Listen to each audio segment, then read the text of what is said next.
Back to the busted Volvo Turbo S60. Finally got a new banjo bolt PCV valve from Volvo. Got it on Amazon. It was like 20 bucks. And as you can see here, this is the upgraded model part number with the pin that's actually pressed through a drilled hole in the bolt versus this really crappy design with the thin pressed on lip that lets the pin go. And it's not really a ball in there, it's more like a little nugget check valve. So if you blow in, if you have boost, no air, but if you have vacuum, it lets the PCV gases get sucked into the intake. So we're going to install this, button it back up, and then place your bets now. I'm going to drive it as is with low compression on cylinder 1, and the turbo, we can take a look at the exhaust vanes, see if they're really messed up or if it's just a ding. But with the whiny turbo, and is it going to get better? Is it going to stay the same, or is it going to get worse? Nothing to lose really. It needs an engine and turbo, but hey, if the car is drivable, just drive it, and if it blows up, it blows up, because it's really cost prohibitive to replace an engine and a turbo on this thing. Alright, she's all buttoned up, new PCV valve installed, and I want to top off the oil so we can do a controlled experiment on how much this thing consumes. So right now it's like 3/4 of the way full, so let's bring it up to full. Clear all the codes out and take it for a spin.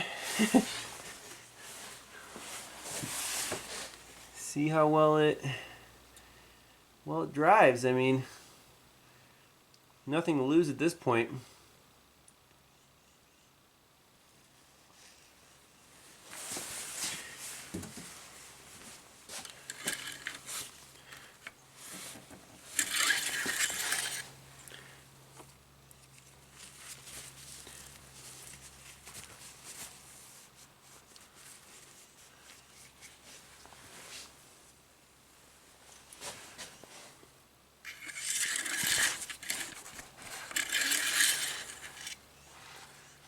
Alright, it's perfect, right on the full mark.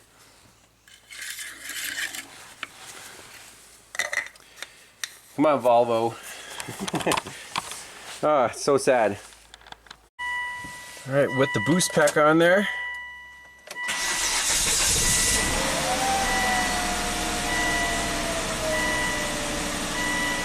It runs. It's fire up the scanner and clear all these trouble codes out. So today we're trying out a new tool. It's from Think Tool. So it's very similar to the Launch, same software, just a little beefier case. It actually has a stand, which is better for video production. So let's see how fast this is on this S60.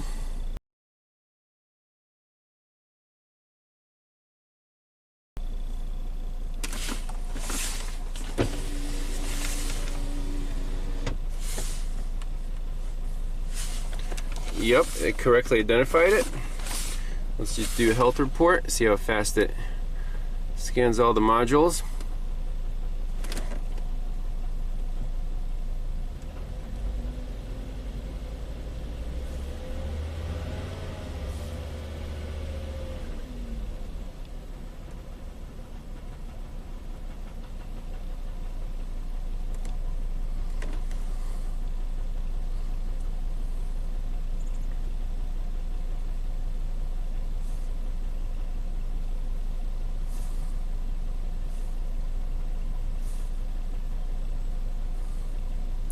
And just about done.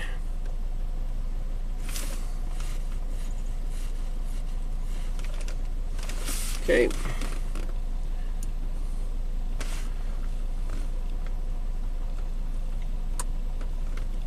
So report.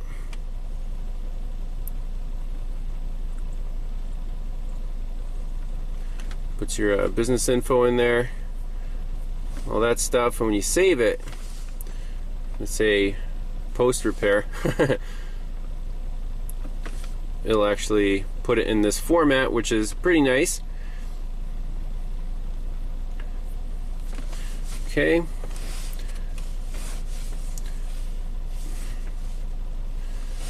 And let's just clear all DTCs.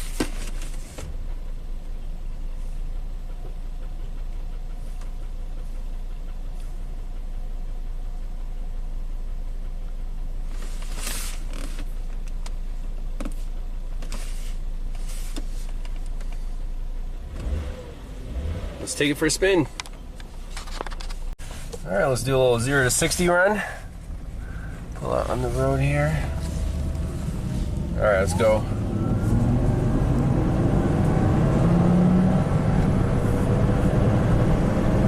Still drives like really well. I was really impressed. So it's running on about 4.5 cylinders.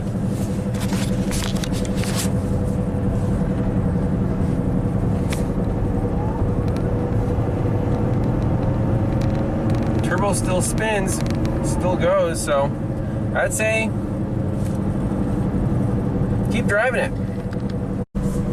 One nice thing about turbos is the roll-on acceleration. I mean, once that turbo starts spooling,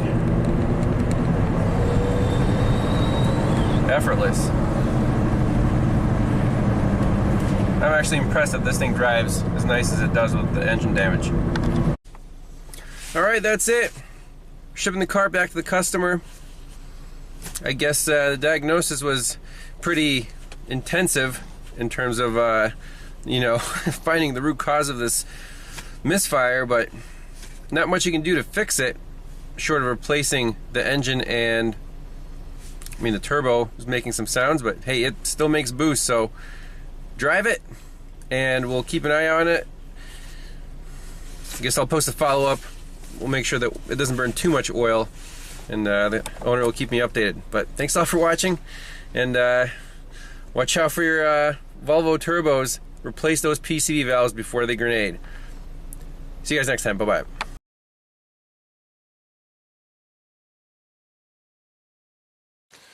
So quick update on the 2008 Volvo S60 with the engine damage.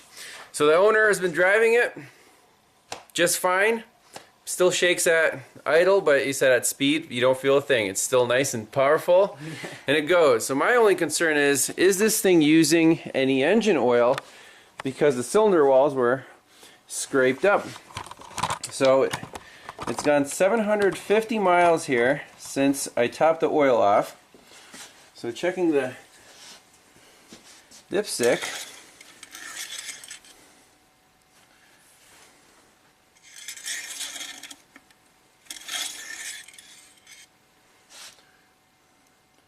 It is basically still full, which is amazing.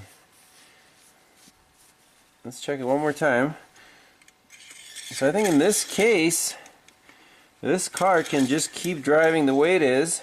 There's nothing urgent to do, so it's still pretty much at least 3/4 full on the stick, even maybe full. So we'll keep driving it the way it is, and then at the next oil change we'll see how much it burned. But I don't see any urgent concerns right now.